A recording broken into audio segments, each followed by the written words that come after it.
The story begins on a quiet morning when a young human man stepped off a small transport shuttle onto a dusty border outpost. He worked with a peace group that traveled between planets, trying to solve misunderstandings before they became real. Conflicts. He wasn't a soldier, and he didn't carry any weapons.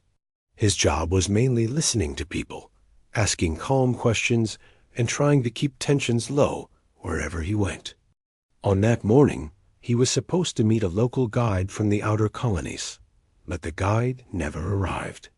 The man waited, checked the surroundings, and looked at his handheld device.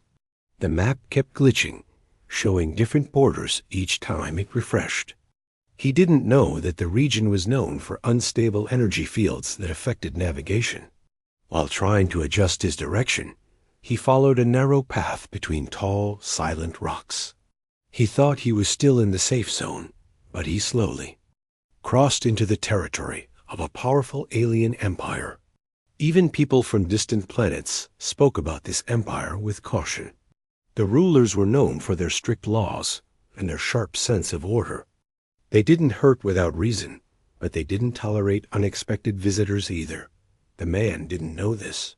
He was only looking for the guide, hoping he hadn't been abandoned. He kept walking until strange symbols began appearing on the stones. He stopped and scanned them with his device, but the scanner failed to translate anything. The symbols glowed faintly, as if reacting to his presence. Before he could study them longer, the air around him changed. A soft hum appeared, coming from everywhere at once. The ground under his feet felt lighter. When he turned around, he saw 3 tall figures standing behind him. Their armor looked like polished glass, and their helmets had smooth lines that reflected the sunlight. They didn't lift their weapons. They simply stared at him through dark visors. He raised his hands slowly to show he meant no harm. He didn't shout or panic. He only said in a steady voice, "I think I may have crossed the wrong boundary. I'm not here to cause trouble." The armored figures didn't speak. One of them pressed a small device on their wrist, and a transparent field surrounded him like a dome. It didn't hurt. It just blocked his movement. He could have panicked, but he didn't. He knew fear made situations worse, especially when dealing with unknown cultures. Instead, he breathed deeply and reminded himself that he had walked into their land. They had the right to question him. The 3 figures escorted him across a valley filled with silver plants and tall spires that looked like living metal.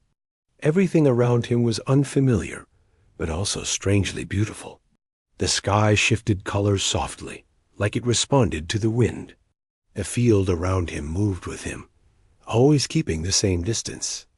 After a long walk, they reached a large structure, shaped like a half-moon resting on its side. The entrance opened without a sound. He was taken through a wide corridor filled with patterns that moved like water on the walls. The building felt alive, almost breathing. At the end of the corridor, the field around him faded, and he was guided to a circular room. A warm light filled the space. He sensed a presence before he saw anyone. Then, a figure stepped forward from behind a column. She was tall, graceful, and carried herself like someone who commanded entire worlds. Her clothes were simple but carried small glowing markings that looked like they told a story of her status. Her eyes were striking calm, but sharp, strong yet observant. She was the empress of this alien empire. People across the stars feared her name, but the young man didn't know who she was yet. He only knew he was standing in front of someone who understood power very well. She didn't introduce herself immediately. She studied him first, as if trying to understand why he wasn't trembling like most intruders. "You crossed into my land without permission," she said. Her voice was smooth, but carried the weight of authority. "Most who do that hide or beg. You stand calmly." "Why?" He looked around the room, then back at her. "Because I don't want to give you the wrong idea," he said. If I panic, you might think I'm hiding something. And I'm not." The Empress narrowed her eyes, not in anger but curiosity. She was used to people breaking down in fear. This man did not.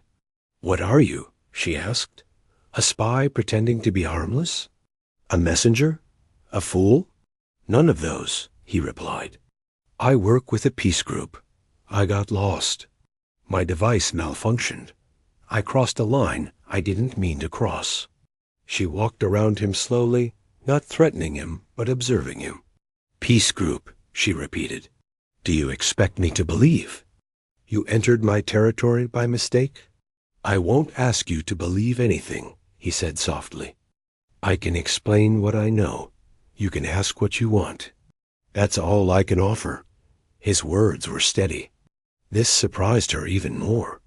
She finally stopped in front of him. Her eyes locked onto his, searching for any sign of fear or dishonesty. But she found none. Then, without warning, she said something he didn't expect. "I will give you a choice, human." Her voice changed slightly, becoming deeper, almost challenging. "Fight me," she said, "or love me." For a moment, the room fell silent. Even the guards shifted uncomfortably. It was not a normal question. It wasn't a joke either. It was something she had said many times in her life, a test she used to judge the souls of those who entered her world. Those who chose to fight revealed their nature quickly. Those who chose love usually did not understand what they were agreeing to, and they failed her test. But this man didn't react like any of them. He didn't laugh. He didn't back away. He didn't look offended. He only looked at her with quiet attention, almost as if he was trying to understand the meaning behind her words. "Why those two choices?" he asked gently. "Why not talk first? Why not understand each other before deciding anything?" No one had ever asked her that. Not once. She expected fear or confusion or desperate begging. But he treated her question like it was something worth understanding instead of something to escape from. The Empress folded her arms and leaned slightly toward him. "That is how I measure intention. Those who wish to fight reveal their truth. Those who claim to love reveal their weakness. I don't think love is weakness," he said softly. "And I don't think fighting you would solve anything." His calm tone startled her more than if he had shouted. She walked closer, stopping only a few steps away. "You do not fear me?" He thought for a moment before speaking. "I fear the unknown. I fear misunderstandings. But I don't fear you as a person. I don't know you well enough to fear you." Her expression changed slightly, not softer, but thoughtful. No one had ever spoken to her like that. Most people feared her title long before they met her. The guards looked at each other, unsure of what was happening. The Empress had seen countless warriors, leaders, and travelers. None had spoken with such simple honesty. She turned away for a moment, then looked back at him. "You interest me," she said quietly. "I do not know if that is good or bad." He didn't respond. Instead, he waited respectfully, sensing she wasn't finished. After a long silence, she lifted her hand lightly. A guard stepped aside. "You will stay in my care until I understand you," she said, "until I learn why you do not tremble." He nodded. "That's fair." The Empress paused again, studying him once more. It was the same thoughtful gaze she had when she gave him the two choices. There was something behind her eyes, a quiet exhaustion, maybe loneliness, maybe a burden she could never admit. He noticed it. Not in a romantic way, not yet, but in a human way. He could tell she carried something heavy. Before he left the room, she spoke one more line, softer than before. "You answered neither fight nor love," she said. "I will decide later which you truly chose." He didn't try to argue. He simply bowed his head politely and followed the guard out. His calm steps echoed in the hallway. Behind him, the Empress watched with a strange feeling she didn't understand. She had tested countless souls, but this was the first time someone had made her curious. And for reasons she could not admit, she found herself wondering what he would choose when the moment truly came, fight her or love her. For the first time, she didn't know the answer. The man was taken to a quiet room inside the Empress's grand palace. It wasn't a prison cell, and it wasn't a guest chamber either. It was something in between empty walls, soft lights, a simple bed, and a single window that showed the glowing sky outside. The place felt calm, but it also reminded him that he wasn't free to leave. Even though he was alone, he didn't feel scared. His mind was full of questions. Why had the Empress tested him? Why those strange words, fight or love? Why did she look at him like she was reading him, trying to understand him? He sat near the window, quietly observing the world outside. The sky changed colors slowly, like it was painted by shifting energy. Strange birds flew in smooth circles, glowing faintly like pieces of the night sky that had broken free. Hours passed, and he kept thinking about the Empress's eyes. They were sharp, powerful, but there was something else there too, something tired. Something human, even though she wasn't human at all. After some time, the door slid open without a sound. A guard entered with a small tray of food. The guard didn't speak, but the man smiled politely and thanked them.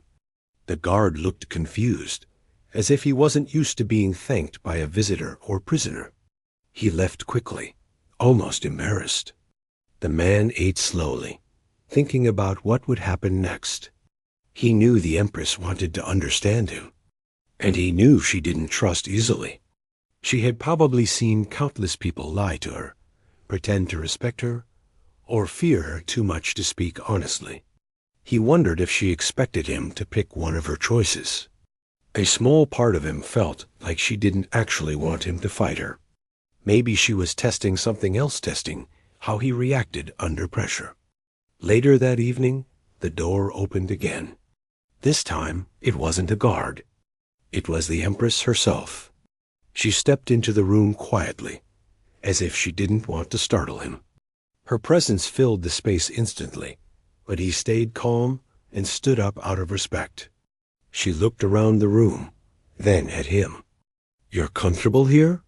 He nodded. "Yes, thank you." That answer made her stop for a moment. The Empress was used to people shaking, apologizing, or explaining themselves. Appreciation wasn't common from someone in his situation. She sat on the far side of the room, choosing a simple stool instead of the ornate chair next to the door.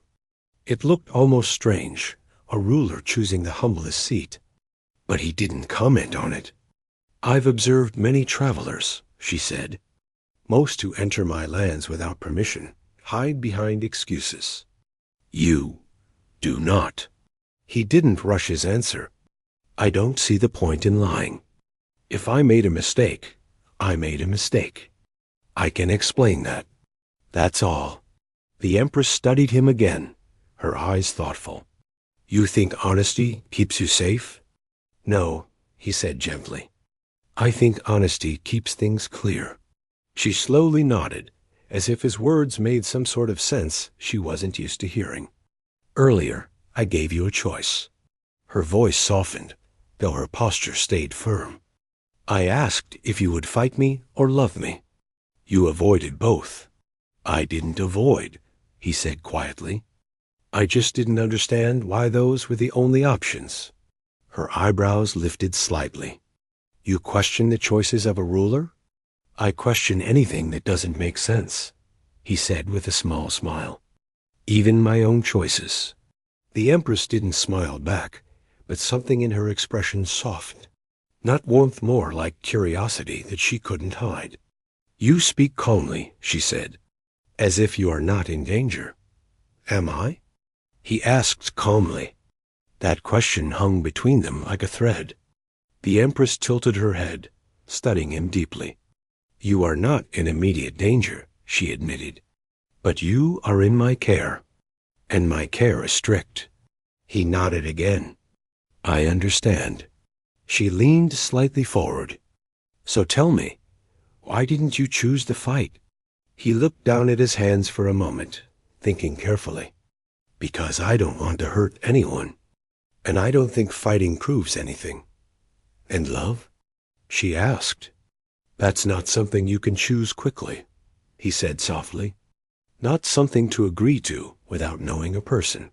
Her eyes flickered with something surprise, maybe respect. No one had ever explained their reasoning to her with so much simplicity. You believe love takes time? She asked.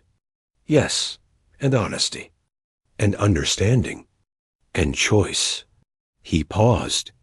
Not fear, not pressure. The Empress stood up slowly and walked toward the window. The sky reflected off her clothes, making her look like she was part of the shifting colors outside.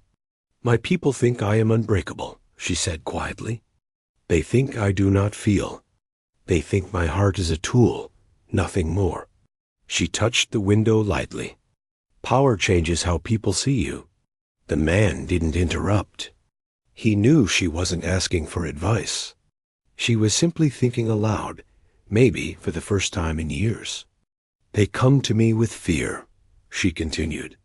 Fear I did not ask for. Fear I did not earn. But they bring it anyway. He spoke softly. Fear is easier than understanding. She turned, her eyes meeting his again.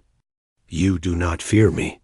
I don't have a reason to, he said honestly. You haven't harmed me. You haven't threatened me. You're trying to understand me. Why would I fear that? Those words struck her deeply. She didn't show it, but she felt it. A small part of her felt. Seen? She took a slow breath and stepped closer to him. Not in a threatening way, more like someone who wanted to study something carefully. You speak as if you know me, she said. I don't, he answered. But I can see you carry something heavy. Something no one asks about. The Empress froze for half a second. That tiny pause said more than any words could. No one ever guessed that she carried burdens. Not even her closest advisors dared to speak like that. You see too much, she said softly. I see what you let me see, he replied gently. That answer made her look away, almost shyly, but only for a moment. You confuse me, human, she said quietly. You act with kindness, but you do not submit. You speak politely, but not fearfully. You question me, but with respect. She looked at him again. People like you are rare. He didn't know what to say to that, so he stayed silent, letting her speak. She stepped even closer, only an arm's length away now. When I gave you the choice between fight and love, she said, I expected you to panic. I expected you to choose survival through false promises. But you chose neither. Her gaze sharpened. Why? He took a slow breath. Because I don't want to play a role you created for others. I want you to see me as myself, not as someone who chooses out of fear. For a moment, she simply stared at him. It was the longest silence between them so far, but it wasn't uncomfortable. It felt like she was searching for something truth, maybe. Finally, she spoke. You interest me. I'm glad, he replied with a soft smile. But interest, she added firmly, is dangerous in my world. I can handle that, he said. She studied him again, this time without any mask of authority. Just a curious, complicated being trying to understand another being. After a long moment, she stepped back and turned toward the door. You will stay here for now, she said. Not as a prisoner. Not as a guest. As someone I wish to understand? He nodded quietly. That's fair. Before she left, she paused at the doorway. And human, she said without looking back, if one day I ask again whether you choose fight or love, you should be ready to answer. She walked out, leaving him in the soft glow of the shifting sky. But she didn't see the small smile that formed on his face as he whispered to himself, "Maybe one day I will." The next few days inside the Empress's palace didn't feel like imprisonment at all, but they also didn't feel like freedom. The man lived in that quiet room with the soft lights and changing sky, yet every hour felt like he was walking on a thin line between trust and danger. The Empress visited him more often now, not always with questions. Sometimes she simply sat across from him in silence, watching him think, as if his calmness alone was something she couldn't figure out. He noticed something during those visits. The Empress carried herself with dignity and power, but beneath that strong presence, she looked tired in a way that went deeper than physical exhaustion. Anyone else might have missed it, but he saw it each time she paused, each time she looked out the window before speaking, each time she hesitated just a little before asking a personal question. One evening, she arrived without her guards. That alone was unusual. She normally had at least 2 standing outside the door. This time, she came alone, closing the door quietly behind her. He stood respectfully, sensing her mood was different today. "You don't need to stand every time," she said softly. "I stand because I respect you," he replied gently. "Not because I fear you." She breathed slowly as if those words carried more weight than he knew. She sat down on the low bench by the window and looked outside. The sky was a deep blue mixed with silver streaks. It almost looked like the world itself was listening. After a long silence, she said, "Do you know what it means to rule an empire?" He shook his head. "I've never ruled anything." She let out a faint breath, almost like a very tired laugh. "Ruling is not about power. It is about carrying burdens. Burdens no one else sees. Burdens no one else understands. My people believe I am made of stone, unbreakable, not allowed to feel anything." She placed her hand on the window, fingers pressed softly against the glowing surface. "I cannot show weakness," she said. "Not even for a moment. If I do, the wrong eyes will see it, and they will use it." He listened quietly, not interrupting. She wasn't asking for advice. She was sharing something she probably never said out loud to anyone. "There are groups in my empire," she continued, her voice calm but heavy. "Groups that want me to stay distant, stay harsh, stay untouched by anything that resembles emotion. They think feelings weaken a ruler. They fear what compassion might bring." She turned her head slightly to look at him. "They fear someone like you." He blinked, confused. "Me? Why?" She studied him for a moment. "Because you bring something dangerous: honesty, gentleness, calmness. These things can change a leader's heart. And when a leader's heart changes, the whole empire changes." He didn't know what to say. He had never thought of himself as someone who could change anything, especially not an empire. "Do they think I'm a threat?" he asked carefully. "They think you're a distraction," she said. "Someone who might soften me." He leaned back slightly. "And do you think that?" She hesitated. It was a pause full of meaning. "I think you make me think differently." The man felt a strange warmth inside his chest, but he didn't let it show. He stayed quiet, respectful. She stepped closer to him now, her expression steady, but her eyes softer. "Some of my council members believe I'm losing focus. They think I'm spending too much time trying to understand you." She frowned slightly. "They would prefer I treat you like a threat." "But you don't," he said gently. "No," she admitted. "I don't." He studied her face for a moment. "And what do you want? Away from the council? Away from those expectations?" The question surprised her. She looked down for a moment, as if she needed to gather her thoughts. No one had ever asked her what she wanted. They only asked what she ordered. "I want clarity," she said quietly.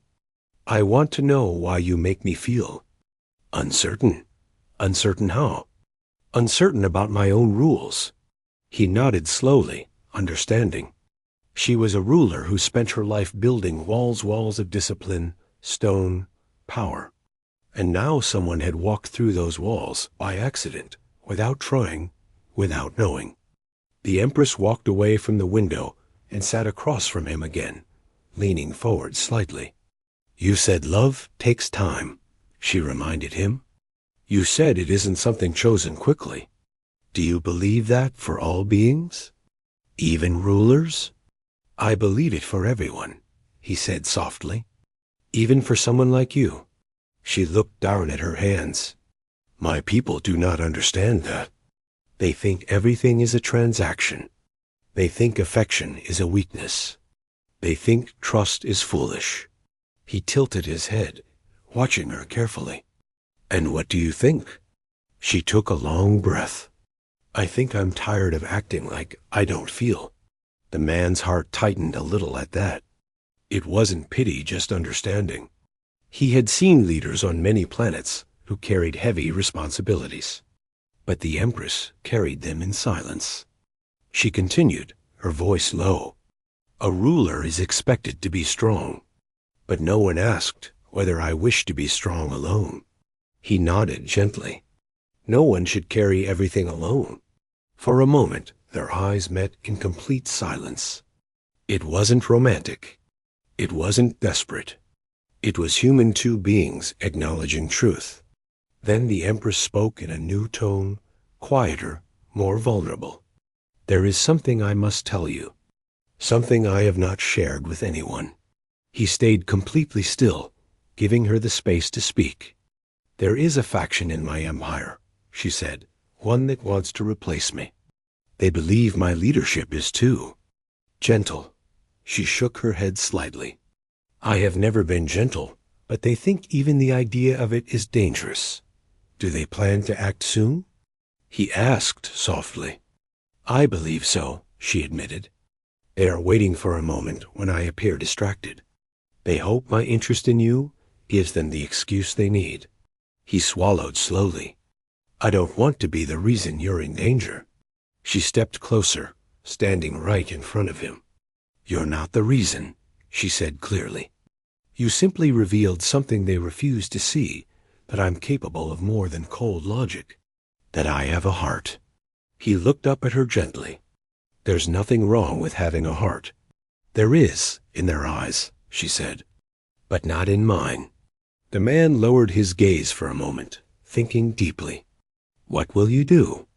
The Empress exhaled slowly. I will face them when the time comes. But before that, I must understand my own choices. She paused, including the choice I gave you. His heart beat a little faster, but he calmly said, You're thinking about it again? Yes, she replied, because I still don't know what you chose. He looked up, meeting her eyes steadily. Maybe I'm still choosing. The corners of her mouth shifted, not a smile, but something close, something hopeful. The silence between them grew soft, warm, and full of meaning. She finally stepped back, regaining her posture as a ruler, though her eyes still carried the softness she rarely showed. Be careful, she said gently. There are those who will watch you now, not because they fear you, but because they fear what you mean to me. He nodded. I understand. Before leaving, she paused at the door. Her voice was quiet, but strong. You make me question everything I thought I knew, she said. And that is more dangerous than any enemy. She walked out, leaving him with thoughts that echoed in his heart. He looked at the window again, at the sky shifting colors so calmly. He didn't know what the future held, whether danger, trust, or something closer to love, but he knew one thing. The Empress, behind all her power, was finally beginning to show her true self. And somehow, without meaning to, he had become part of her hidden struggle and her quiet hope. When the Empress stepped closer to him, the room felt strangely quiet. It was not the silence of fear or tension anymore. It was the quiet that comes right before someone says something honest. She stood in front of him, her long cloak trailing behind her, the lights from the ceiling reflecting off the tiny crystals woven into it. For the first time since he met her, she didn't look like a ruler or a warrior or someone who had ordered entire star systems around. She looked like someone tired of pretending she didn't feel anything. He noticed it right away. Her eyes were not sharp like before. They were soft, uncertain even, as if she was expecting him to step away. But he didn't. He stayed where he was, hands relaxed at his sides. He had already chosen long ago, even if he didn't say it out loud yet. She took a breath that shook slightly. "You still don't fear me," she said quietly, almost like she was puzzled by him. "After everything." He smiled a little. "If I was going to be afraid, it would have happened a long time ago." She didn't know what to do with that answer. It was written all over her face. For someone who carried galaxies on her shoulders, she suddenly seemed unsure how to carry her own feelings. Her fingers hovered in the air for a moment, as if she wanted to reach out, but didn't want to seem weak. He noticed, and very gently, he reached forward first. Her hand twitched when he touched it.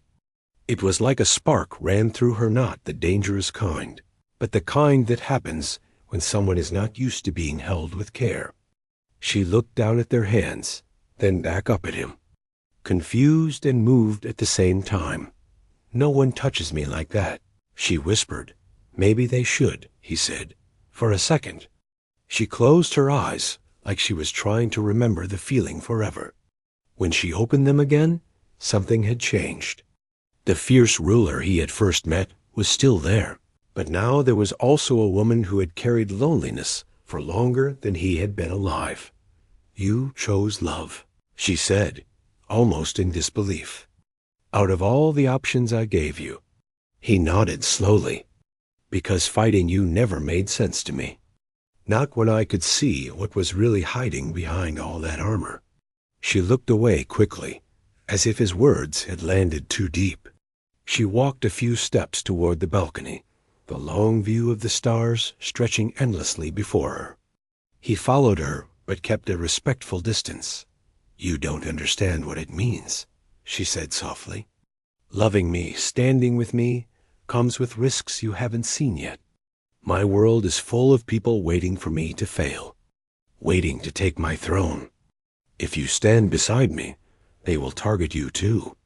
You will never have a quiet life." He leaned on the railing next to her. "I never expected a quiet life. I just want one that feels real." "That's dangerous," she said. "So is pretending," he replied.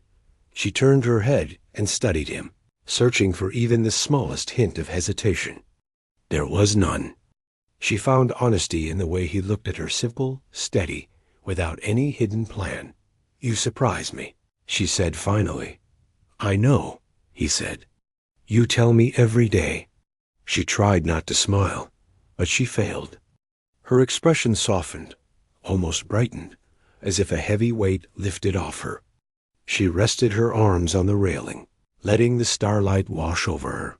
"I was raised to believe love was a distraction," she admitted.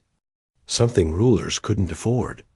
But every time you step closer to me, it feels like I am allowed to feel human again." He didn't interrupt her.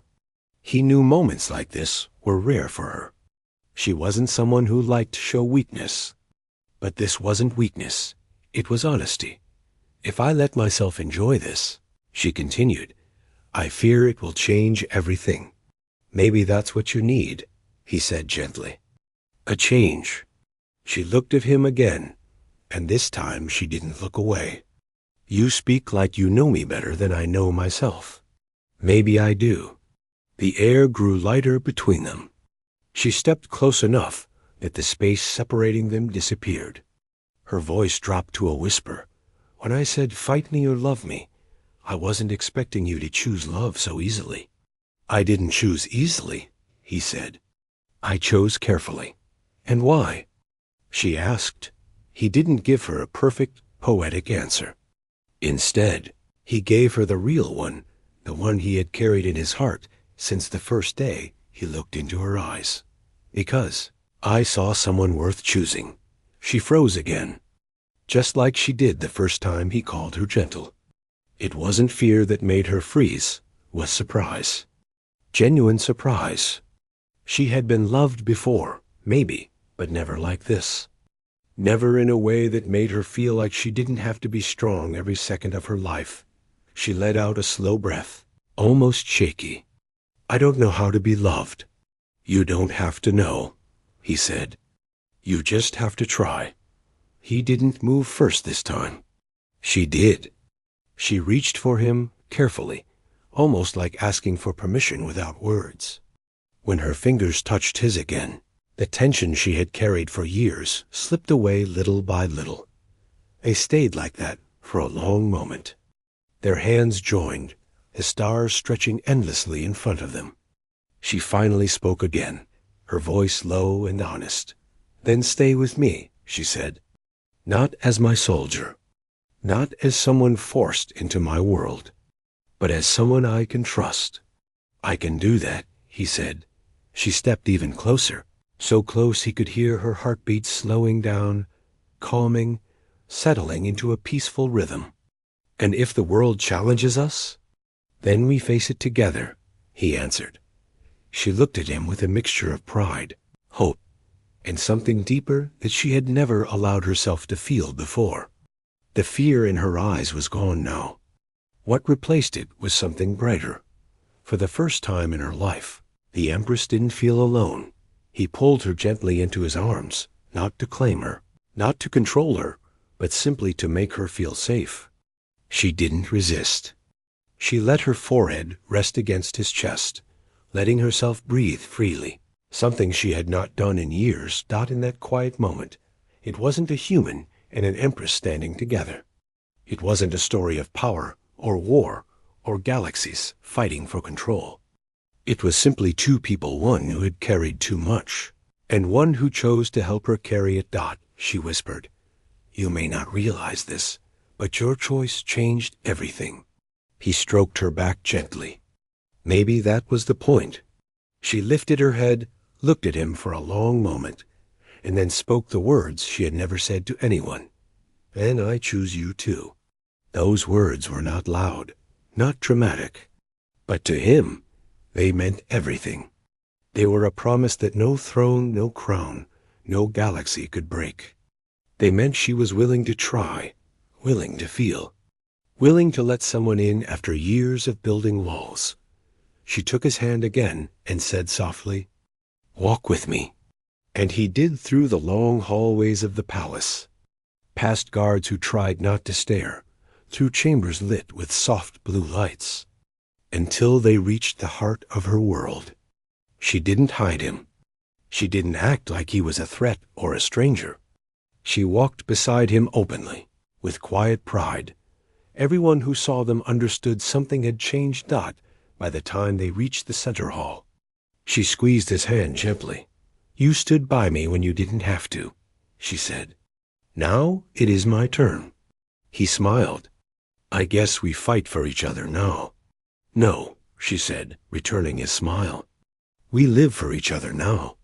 And for the first time since he arrived in her world, he felt like he truly belonged, not as a prisoner, not as a visitor, but as someone who mattered deeply to someone else. Their story didn't end there. But this was the moment where everything began again, this time not with fear, not with threats, but with choice. A choice freely made by them both.